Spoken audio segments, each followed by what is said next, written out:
Então, boa noite a todos. É um prazer ter vocês aqui conosco, né? Mais uma vez, em mais um Novembro Azul. Então, em nome do nosso superintendente, Zé Cláudio Romero, superintendente do IDETEC, e da nossa diretora de ensino e pesquisa, agradeço ao Dr. Theo por ter aceito o nosso convite, né? E estar fazendo essa live aqui para a gente hoje. A campanha do Novembro Azul, ela tem o objetivo de alertar os homens, né, para a importância da prevenção de doenças e dos cuidados para com a saúde do mesmo. Este ano, o Instituto Nacional do Câncer, o INCA, aproveita essas celebrações do Novembro Azul para divulgar ações importantes para que o homem cuide da sua saúde, inclusive em relação ao câncer de próstata. O movimento Novembro Azul teve origem em 2003, na Austrália, com o objetivo de chamar a atenção para a prevenção e o diagnóstico precoce de doenças que atingem a população masculina.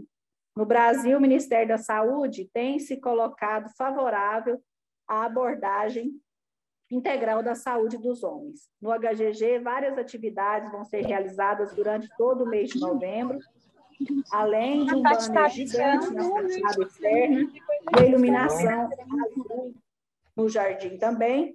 Teremos no dia 19 o dia D, cheio de novidades e atividades voltadas para o público masculino.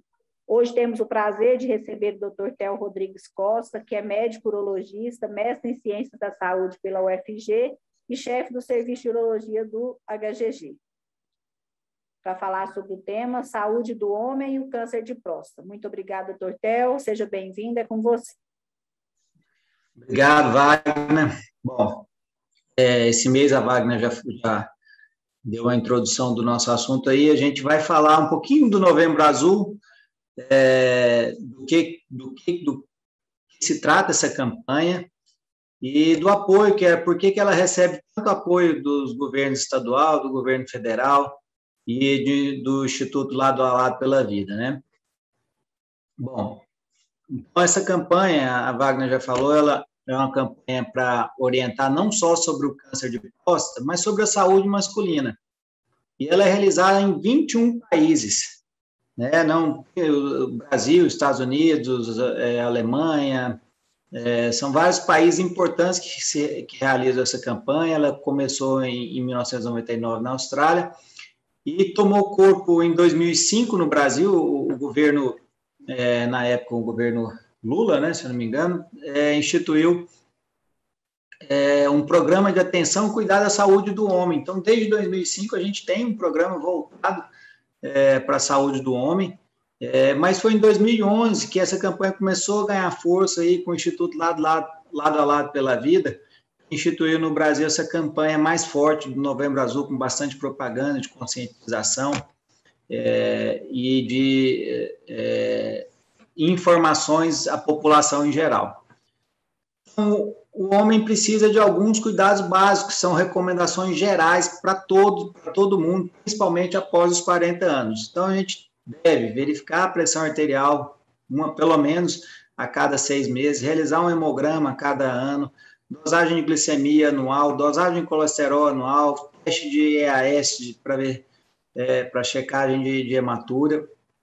A gente tem que fazer uma atualização da carteira vacinal, não é só gripe, né? A vacina de febre amarela vence, a vacina de DPT vence, de tétano vence, a gente precisa estar orientado para que a gente faça essa vacinação anual que é oferecida pelos postos de saúde gratuitamente. Além disso, a gente deve fazer a verificação do perímetro abdominal e do índice de massa corpórea, porque a obesidade é uma doença em expansão, não só no Brasil, mas no mundo todo. Mas por que o governo federal fez isso? Porque o homem é mais importante do que a mulher, ele tem mais direitos do que a mulher? Não, não é nada disso, né? O governo federal fez isso porque o homem adoece mais do que a mulher. Só para vocês terem uma ideia, essa é uma curva de mortalidade de homens e mulheres aí, e aí vocês vão vendo que a mortalidade do homem, em geral, é o dobro da de mulher em qualquer faixa etária. Isso não vale só para mortalidade, vale para morbidade também. O homem adoece mais, o homem bebe mais, o homem fuma mais, O homem tem mais obesidade do que a mulher, e o homem morre mais que a mulher. Então, a gente nasce ali 50%, 50% empatado, e ao longo dos anos, a gente vai ter mais mulher viva do que homem. Aos 50 anos, a gente já tem cerca de 5 a 6% mais mulheres do que homens na população em geral. Então, desde 2005, essa campanha foi lançada, e é para conscientização dos cuidados integrais da saúde do homem, não só a saúde física, saúde mental também, orientações sobre infecção sexualmente transmissível, doenças crônicas, diabetes, hipertensão, a gente já falou, além do câncer de próstata. Mas a intenção é alertar que o homem deve ser cuidado, deve ter um cuidado integral da saúde, né? Não adianta a gente olhar só a próstata e esquecer, olha, ele olhou a próstata está boa, mas ele é tabagista há 20 anos. Vai ter problema relacionado a DPOC, a câncer de orofaringe, câncer de pulmão, enfim.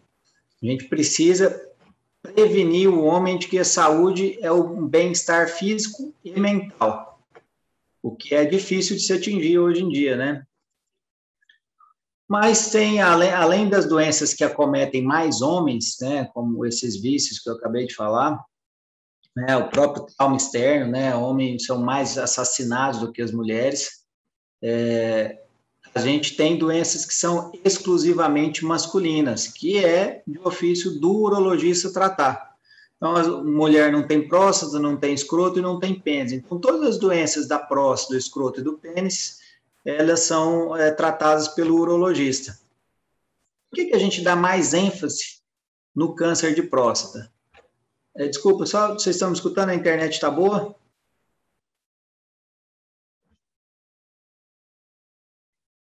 Pessoal? Sim, doutor. Sim, Tá tudo tudo bem. bem. Né? Tá indo Por que a bem. gente dá mais ênfase no câncer de próstata? Porque ele é o segundo tumor mais frequente entre os homens depois dos tumores de pele. Né? O tumor de pele, que é muito, muito frequente. Em segundo lugar, vem o câncer de próstata. E em terceiro, vem o câncer de pulmão. Mas o câncer de próstata tem uma incidência quatro vezes maior do que o de câncer de pulmão. O diagnóstico de câncer de próstata ocorre a cada 7 minutos e um óbito da doença a cada 40 minutos. É muita gente com essa doença, por isso que a gente dá tanta ênfase. Mas a gente sabe que uma boa parte desses doentes, embora diagnosticados com câncer de próstata, eles não vão morrer dessa doença, 25% só que vão ter problema, justamente aqueles que fizeram um diagnóstico tardio, que são poucos os que fizerem diagnóstico em estadios iniciais que vão ter problema. Para vocês terem uma ideia, quando o diagnóstico é feito numa fase inicial, a chance de cura é em torno de 90%. Muita gente fala em prevenção do câncer de próstata, né? Chegam no consultório e falam, doutor, vim fazer minha prevenção de câncer de próstata. A gente não faz prevenção, a gente faz diagnóstico precoce. Infelizmente, a gente tem algumas coisas que ajudam a prevenir, mas não é possível estabelecer com 100% com exames a prevenção do câncer de próstata. Então, está aí a estatística, essa de 2016 do INCA, só para vocês terem uma ideia, todo mundo vê meu mouse aqui. Câncer de próstata, essa estatística hoje, a gente está em torno de 68 mil casos ano, mas ela compreende cerca de 28% dos cânceres entre os homens. Né? Em segundo lugar, o pulmão, embora seja bem menos frequente, é o que mais mata, né? E depois cólon reto, estômago, enfim. E a mama, na mulher, é o equivalente ao câncer de próstata no homem. Isso aqui é só para lembrar que essa campanha, todo ano, ela é bem estabelecida nos meios de comunicação e que a gente pode curar em 90% dos casos quando o diagnóstico é precoce. Aqui, só para vocês terem uma ideia da Assembleia Legislativa em São Paulo, o Viaduto do Chá, e o Cristo Redentor até com cabeça cortada aqui pela luz na foto, mas é o Cristo Redentor todo iluminado em azul no mês de novembro, no Rio de Janeiro. Bom, o que é a próstata, né? A próstata é uma glândula acessória que a função é produzir o líquido espermático. Ele é muito importante na reprodução, né? A função dela não é produzir o PSA, ela produz algumas proteínas que fazem o sêmen ficar líquido. Onde ela fica, né? Ela fica entre a bexiga e a uretra. A uretra passa por dentro da próstata, a próstata é esse órgão avermelhado, aqui as vesículas seminais, e a saída da uretra pelo pênis. Aqui é uma anatomia mais complexa, para vocês terem uma ideia só da relação dela. Aqui a gente vê a próstata e a parte posterior, onde a gente faz o toque, a gente consegue analisar, tocar realmente a próstata com o dedo, sentir a parte posterior da próstata com o dedo. Tem um livro muito bom para o leigo, que foi lançado pela uma campanha da SBU, que é a Sociedade Brasileira de Urologia, que chama O que você deve saber sobre a próstata. Que indica para o leigo aí os pontos fundamentais da localização, de uma forma bem simples, e qual é a função da próstata que a gente acabou de falar. Mas ela tem as características de uma próstata normal, ela que é do tamanho de uma noz, ela tem cerca de 3 centímetros, isso no jovem. Quanto mais a pessoa vai aumentando a faixa etária, maior a próstata, de tal forma que, enquanto a média de tamanho de uma próstata aos 18 anos é em torno de 20 gramas, 20 centímetros cúbicos, em uma pessoa de 50 anos, a média é de 43 centímetros cúbicos. Então, ela praticamente dobra de tamanho aí ao longo dos anos.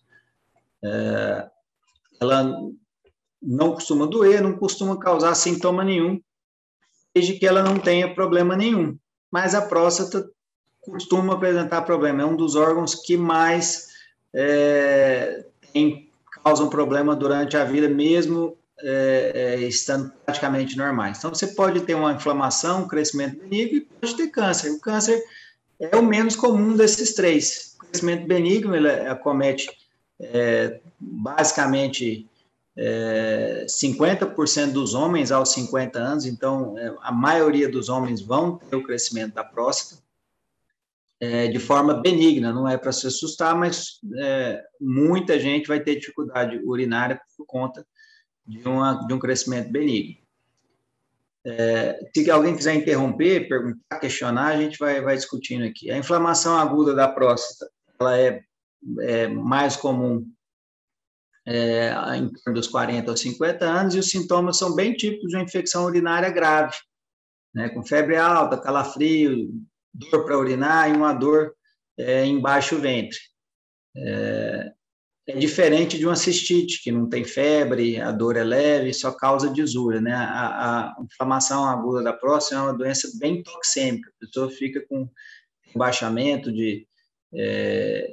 com regular, estágio geral, fica bem toxemiada mesmo. Aqui é para a gente ver como é que funciona a hiperplasia benigna da próstata, o que ela é. Na verdade, a gente vê aqui o tecido normal da próstata, uma pequena quantidade ali ao redor dos 20 anos, a gente tem uma pequena quantidade de glândulas que ainda não aumentaram de tamanho. E aí, à medida do envelhecimento, essas glândulas vão se hipertrofiando, vão aumentando em número e acabam comprimindo a uretra, que passa por dentro da próstata, de tal forma que, quando a próstata tem uma hiperplasia severa, esse fluxo urinário fica bastante prejudicado. Com relação ao câncer de próstata, a gente sabe que ele é mais frequente na zona periférica, que é justamente aquele local onde o dedo alcança pelo reto. Então, 70% das lesões cancerígenas, elas vão aparecer na parte periférica e posterior da próstata, que são alcançáveis ao dedo.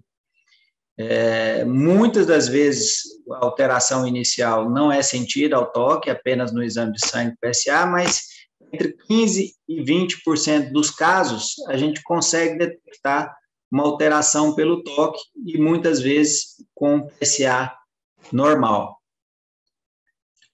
Aqui, só para vocês terem uma ideia de como é que é o crescimento de um câncer, né, que ele começa pequeno, a tendência dele é ir crescendo dentro do tecido prostático. Aqui, nesse diapositivo, aqui nesse desenho, ele acabou invadindo a vesícula seminal, que é um órgão que despeja o líquido seminal dentro da próstata pelo canal seminal aqui. E se nada for feito, esse tumor ele vai espalhar, vai invadir a bexiga, vai invadir o tecido, a gordura periprostática e invadir o reto também. Então, isso em fases avançadas, a gente, quando pega nesse estágio, o doente já não é mais curável, né? Ele é curável até o estágio aqui 3, mas já com a chance bem menor do que se a gente pegar o caso nesse estadiamento aqui, 1. Aqui é para mostrar que o câncer de próstata, quando ele dá sintomas, geralmente os sintomas já são sintomas de metástase. A gente não deve esperar para detectar um câncer de próstata quando ele começa a dar sintomas. Então, muitos anos antes de ele dar sintomas, ele já está presente na próstata. Quando ele dá sintomas, geralmente sintomas são ósseos, né? A gente tem dores ósseas, osteoporose, fraturas patológicas. A gente pegar um câncer de próstata avançados e, muitas vezes, a fratura de uma coluna, a fratura do fêmur, muitas vezes é o primeiro sintoma de um câncer de próstata avançado, né? Raramente, às vezes, ele dá linfoadenomegalias, dá metástase nos linfonodos, mas isso não é muito comum. O cérebro também não é um lugar frequente. O mais frequente, realmente, 90% das vezes, ele está em esqueleto, principalmente em ossos da bacia e da coluna. E nas costelas também é bastante comum. Bom, os cânceres de próstata, eles vêm aumentando bastante nos últimos anos, né? E desde o advento do PSA, entre 92 e 94, quando ele estava sendo implantado nos laboratórios, né, praticamente não fazia-se poucos diagnósticos de câncer antes que conseguiam ser tratados, né, a tempo.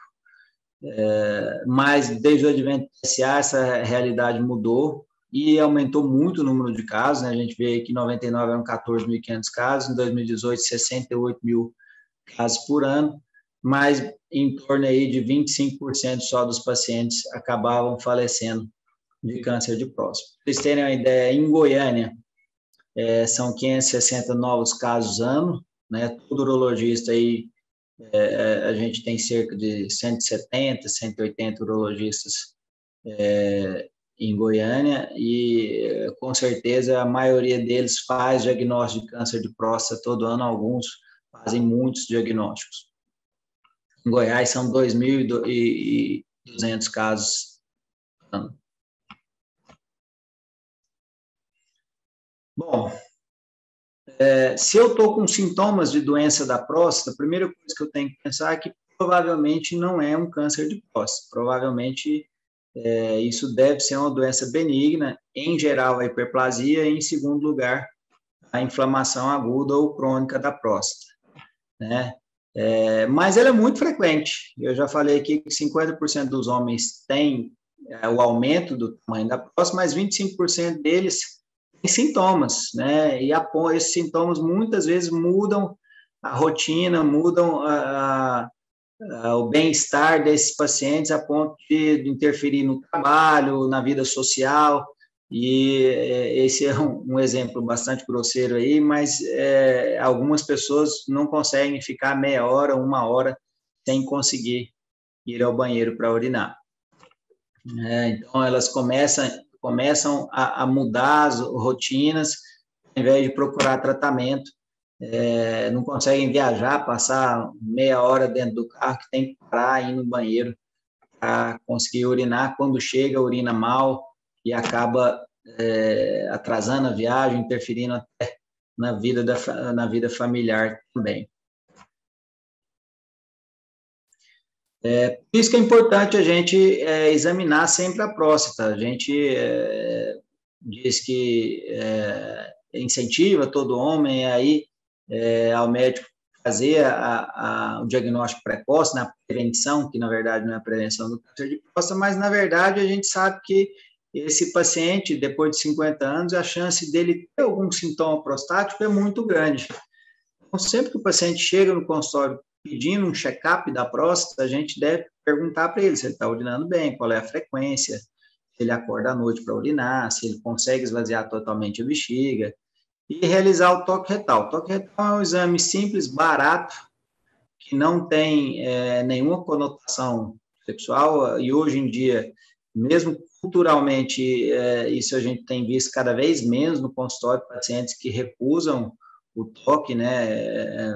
Mesmo os mais idosos aí que tinham um preconceito grande, hoje em dia não tem feito nenhuma restrição para se fazer o toque. A dosagem do PSA, que também deve ser pedida pelo menos anualmente, e exame de imagem, se tiver algum sintoma ou alguma alteração do toque ou do PSA, que possa indicar um exame de imagem que não é feito de rotina. A gente não pede exame de imagem para todo mundo, a não ser que tenha alteração na história clínica, exame físico ou no exame de laboratório. Né? Essa realidade da recusa do toque, ela tem sido mudada, eu não sei qual tem alguns urologistas aí participando, acho que a gente pode discutir isso no final, mas a impressão que eu tenho no consultório hoje em dia é que raramente a gente tem a negação do toque, o que era bastante frequente até alguns anos atrás. Bom, já falei do exame de toque, da importância dele, que não tem por que não ser realizado, é um exame que é barato, que faz parte da consulta e que pode detectar um câncer de próstata com PSA normal. Então, além de já identificar alguma lesão no reto, de poder observar sangue em dedo de luva, que pode indicar uma lesão mais alta no intestino, e de ver também, a gente consegue ter uma estimativa razoável do tamanho da próstata só pelo toque retal. Saber se esse paciente tem uma hiperplasia, se os sintomas dele urinários são relativos ao aumento da próstata mesmo. Que é só um diapositivo mostrando que a gente consegue, com o dedo aí, fazer todo o exame da parte inferior, da parte posterior da próstata, desculpa, da parte posterior, pegando a área ali onde o câncer é mais frequente. Então, basicamente, duas posições que a gente faz, o paciente deitado na cama, dorsal mesmo, de costas para a maca, né? E a gente pede para ele levantar as pernas e consegue fazer o toque. Ou a gente pode fazer o toque com uma posição genipeitoral, que é uma posição mais para a gente examinar o ânus, se a gente quiser fazer algum exame, alguma inspeção, mas que também dá um acesso bastante tranquilo no toque, mas que eu considero mais desconfortável para o paciente. O paciente geralmente não gosta de ficar nessa posição, enquanto que na outra, deitado na maca, eu acho que é bem mais tranquilo para ele psicologicamente. Aqui, só para vocês terem uma ideia de qual a porcentagem dos cânceres de próstata que são que a gente faz diagnóstico. Então, acima dos 40 anos, entre 40 e 50 anos, apenas 4% dos diagnósticos são realizados. Eu acho que o paciente mais jovem que eu operei de câncer de próstata, ele tinha 42 anos. Não fiz nenhum diagnóstico antes dessa idade, foi o diagnóstico mais precoce que eu já vi. Mas depois dos 50, 60 anos, é a grande parte dos pacientes que a gente vai conseguir tratar com eficiência. Acima dos 70, 80 anos, a gente acaba fazendo o diagnóstico, mas o diagnóstico, vocês podem observar que quanto maior a idade, mais frequente, mas nessa idade a gente já não consegue a cura e talvez não seja esse também o objetivo. O paciente vai acabar vivendo bem mesmo sem ter o câncer de próstata curado.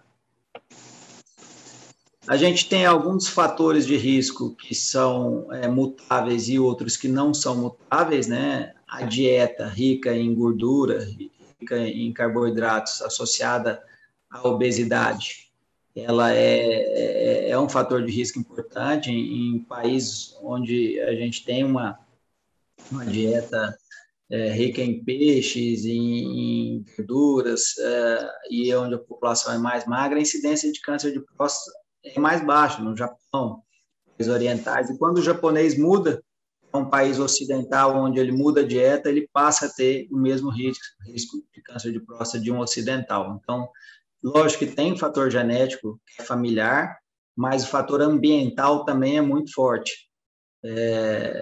Mas o fator genético, principalmente intrafamiliar, também é bastante importante. Fatores raciais, o negro também está mais acometido de câncer de próstata, esse é um fator imutável, e quando atinge o negro, geralmente esse câncer de próstata costuma ter um prognóstico pior do que o branco, não só estratificado por classe social, né? Não é só o tratamento, mas por uma carga genética mesmo. A idade é imutável, quanto mais alta a idade, maior a chance de ter câncer de próstata. O abuso de hormônio é relatado, mas não é uma coisa tão frequente. Os fatores ambientais que a gente já falou. O risco familiar a gente já citou aqui, quando a gente tem um pai, por exemplo, com câncer de próstata, não sei se alguém aí teve o pai, eu tive meu avô, que é um parente bastante próximo, e isso eleva a chance minha de ter um câncer de próstata em 2 vezes, né? Se eu tivesse 2 parentes próximos aí, em primeiro grau, a chance seria 5 vezes maior do que na população geral. Então, a gente deve sempre perguntar da história familiar daqueles pacientes. Aqui a gente já citou o risco familiar, o risco ambiental, né, o risco alimentar da dieta rica em gorduras aumenta a chance de câncer. Então, resumindo, tudo que é gostoso, que tem muita gordura, a gente deve evitar. E aqui é uma estratificação dos países onde se alimenta muito com a gordura insaturada, gordura animal. Esses países têm uma chance, uma estatística muito maior de câncer de próstata. No Japão, Hong Kong, Singapura, como a curva é bem de gordura animal, consumo de gordura animal com mortalidade, ela é bem estabelecida. Bom, uma outra pergunta bastante frequente e que a campanha tenta esclarecer é saber quem é que deve fazer o exame, quem deve ir ao urologista, quem deve fazer o exame de próstata. Na verdade, é uma discussão muito grande com relação se todo mundo deve fazer a prevenção, se isso é salutar.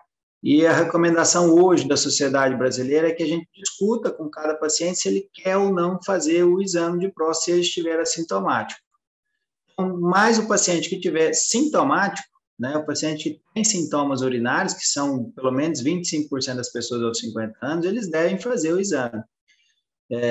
Mas, se ele mesmo sem sintomas, se ele quiser fazer o exame, é recomendado a partir dos 50 anos fazer para todo mundo anualmente. E a cada 6 meses, se ele tiver antecedentes familiares de câncer de próstata ou de mama, o câncer de mama também faz parte do risco de câncer de próstata.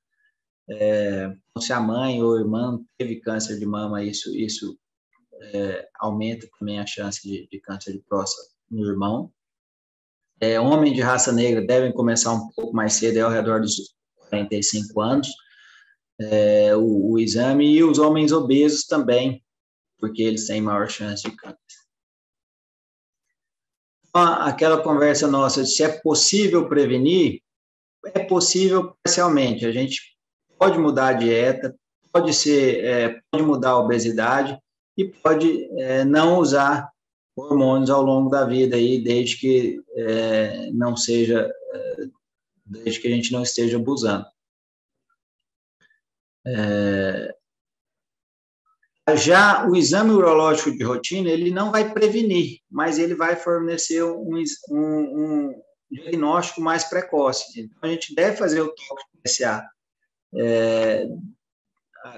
conversando com o seu urologista para saber quem precisa, né? Lembrando que homens acima de 50 anos, raramente há exceções, né? Quem não deve fazer. E os exames de imagem são reservados para os pacientes em que tem alteração do toque ou do PSA.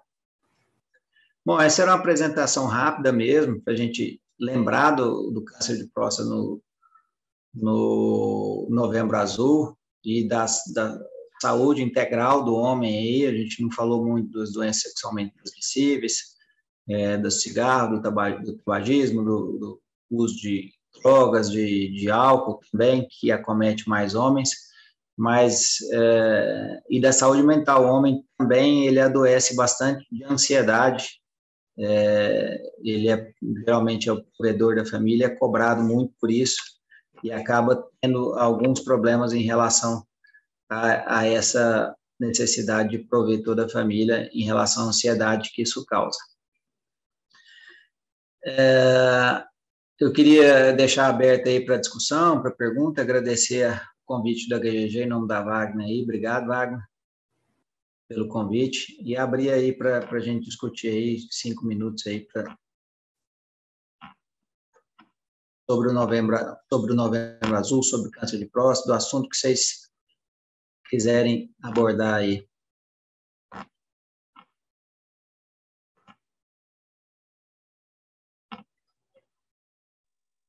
Perguntas? Uma aula dessa dispensa até perguntas, né, doutor Theo?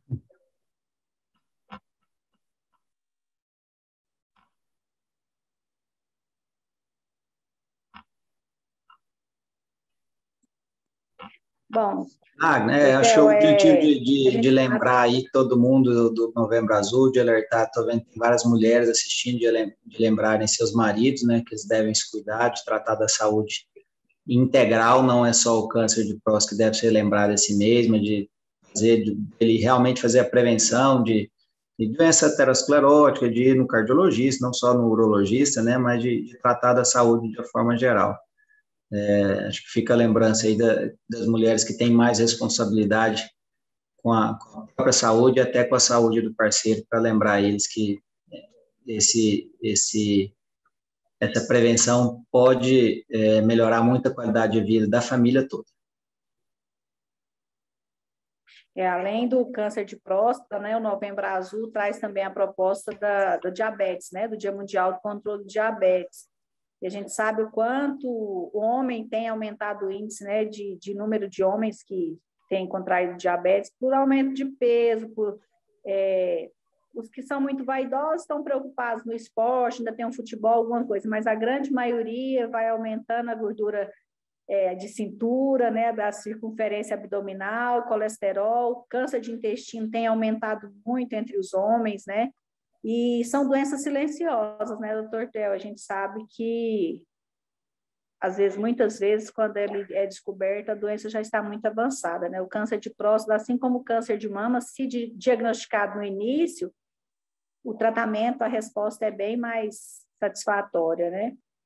Muito mais simples o tratamento e a resposta é muito melhor, né? E o exame em relação a diabetes, ao colesterol, são exames simples de sangue, né? Não precisa fazer uma vez por ano, não o custo é muito baixo, né? Não vale muito a pena. Tem uma pergunta aí, doutor Theo, o câncer de ovário e o útero na família também é um fator de risco? Pode ser. O câncer de ovário e útero não é um fator direto, mas tem várias doenças genéticas que podem causar câncer de ovário, útero, mama e próstata. Então, o que a gente faz nesses casos? O que a gente recomenda se aumentar o screening? Se tiver pelo menos 3 casos na família de câncer de ovário, principalmente, isso pode estar relacionado a uma herança genética de um gene especificamente P53 que pode causar também outros tipos de câncer, entre eles da próstata. João Paulo, você mencionou aí? Boa noite, gente. Não, eu ia só apontar que teve uma pessoa que fez uma pergunta aí, mas aproveitando aqui que eu entrei aqui, tô falando, a gente foca muito, né, o Novembro Azul sobre o tema próstata, né? E realmente o que o Theo falou aí, que é para chamar a atenção da saúde do homem, né?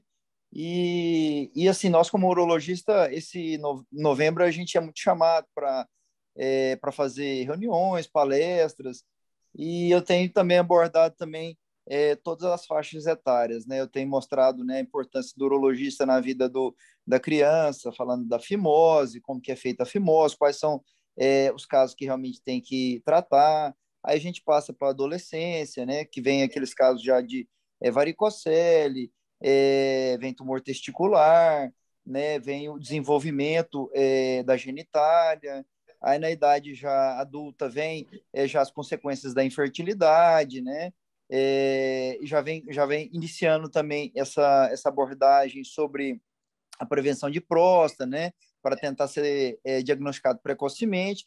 E na fase mais avançada, né? Outras doenças que aparecem relacionadas também à saúde do homem, né? Que é a disfunção sexual, né? Então, a gente tenta ser mais abrangente possível, porque o urologista é um médico que contempla muitas patologias, né? Então, eu acho que esse Novembro Azul iniciou isso há muito tempo, mas é uma coisa que eu acho assim, que não tem volta, porque realmente nossa especialidade ela é muito ampla, né? E esse mês é muito importante para a gente chamar a atenção de tudo e até para a gente engrandecer a nossa profissão também. Mas é isso aí, parabéns pela aula, Theo. Foi muito boa aula aí, muito didática aí, tá bom? Como sempre. João Paulo é uma aquisição bastante recente, uma grande aquisição da HGG aí no corpo clínico da urologia, sou especialista em infertilidade aí. Quem quiser depois contar com ele, tem certeza que ele tá bem disponível aí para todo mundo, viu, Wagner? Qualquer atividade de educação aí, ele bastante solícito. Obrigado aí pelas palavras, gente. Vamos aproveitar esse mês. Então, a gente não tem mais perguntas. Quero agradecer novamente ao Dr. Theo por estar conosco e trazer esse tema de forma tão clara, né? Infelizmente, a gente ainda não atinge um público maior, principalmente de pacientes, né? A gente acha que esse meio ele é tão acessível, né? As pessoas estão tão ligadas nesse meio eletrônico em coisas tão inúteis, e uma aula dessa que poderia ajudar tantas pessoas, a gente ainda não consegue alcançar esse público de uma forma maior. Mas eu acho que aos poucos a gente vai fazendo isso acontecer, igual se cada um aqui dentro da sua família olhar para o seu irmão, para o seu pai, né, para o seu avô, a gente já vai estar contribuindo, sim. Muito obrigada, doutor Theo. Boa noite a todos. Até a próxima. Olá, pessoal. Obrigado pela presença aí. Boa noite. Tchau.